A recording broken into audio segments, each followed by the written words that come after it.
আসসালামু আলাইকুম, welcome to my channel. আমি আজকে রান্না করব আলু দিয়ে মুরগির মাংস। এটি খেতে খুবই মজার আর এটি রান্না করাও খুব সহজ। চলুন তাহলে দেখে নিই এটা কিভাবে রান্না করতে হবে।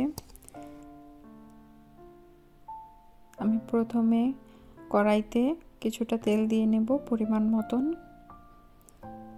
তেলটা একটু গরম হয়ে যাওয়ার পরে এতে দিয়ে দিব দারচিনি, এলাচ, তেজপাতা, শুকনো মশলার উপকরণগুলো। এগুলোকে হালকা একটু ভেজে নেব যাতে এগুলো থেকে সুন্দর একটি ঘ্রাণ হয়। তারপর আমি দিয়ে দেব পেঁয়াজটাকে আমি ব্রাউন করে ভেজে নেব।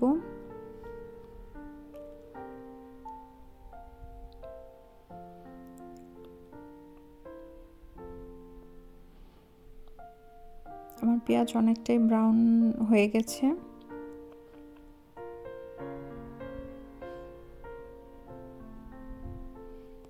তারপর এতে আমি দিয়ে দেব আদা রসুন পরিমাণ মতন।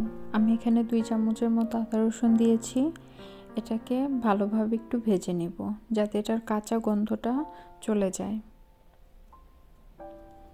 তারপর আমি একে একে দিয়ে দেব লবণ 1 চামচ, হলুদের গুঁড়ো 1 চামচ, মরিচের গুঁড়ো স্বাদ অনুযায়ী আমি এখানে আধা চামচ দিয়েছি। তারপর ধনিয়া গুঁড়ো 1 চামচ, জিরা গুঁড়ো 1 চামচ। তারপর আমি একটু পানি দিয়ে দেব এটার সাথে যাতে শুকনো মশলাগুলো না পুড়ে যায়। তারপর এটাকে আমি ভালোভাবে কষায় নেব। মশলা কষানোর উপরে তরকারির স্বাদটা ডিপেন্ড করে। মশলাটা যত ভালো কষানো হবে তরকারির ঘ্রাণ বা স্বাদটা ততটাই মজার হবে। তো আমি মশলাটাকে একটু ভালোভাবে কষায় নেব।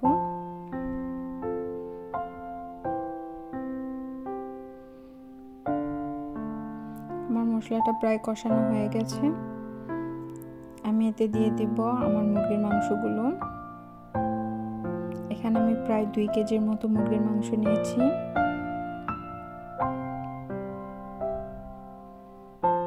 মাংসটা ভালোভাবে মিশিয়ে নেব।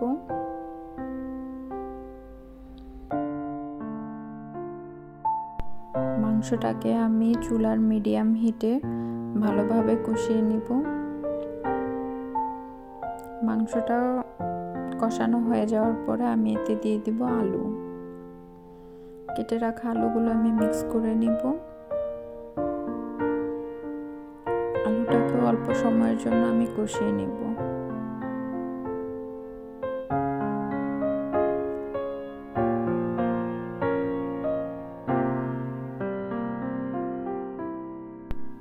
আলুগুলো প্রায় কষানো হয়ে গেছে। তারপর এতে আমি অ্যাড করব গরম পানি।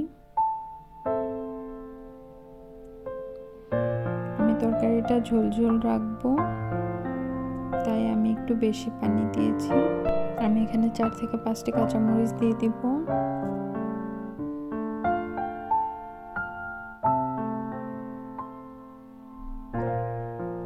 পানিটা বলক আসা পর্যন্ত জাল দিব।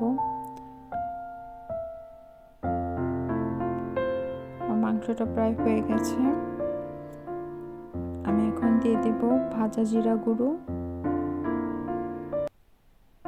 তরকারিটা নামানোর আগে ভাজা জিরা গুঁড়োটা দিলে তরকারির ঘ্রাণটা অনেক সুন্দর হয়। আমার রেসিপিটি যদি আপনাদের কাছে ভালো লাগে তাহলে অবশ্যই আমার ভিডিওতে লাইক এবং কমেন্ট করে জানাবেন। আশা করি আমার চ্যানেলটিকে সাবস্ক্রাইব করে আমার পাশে থাকবেন। আজকের মতো এখানেই। আল্লাহ হাফেজ। সবাই ভালো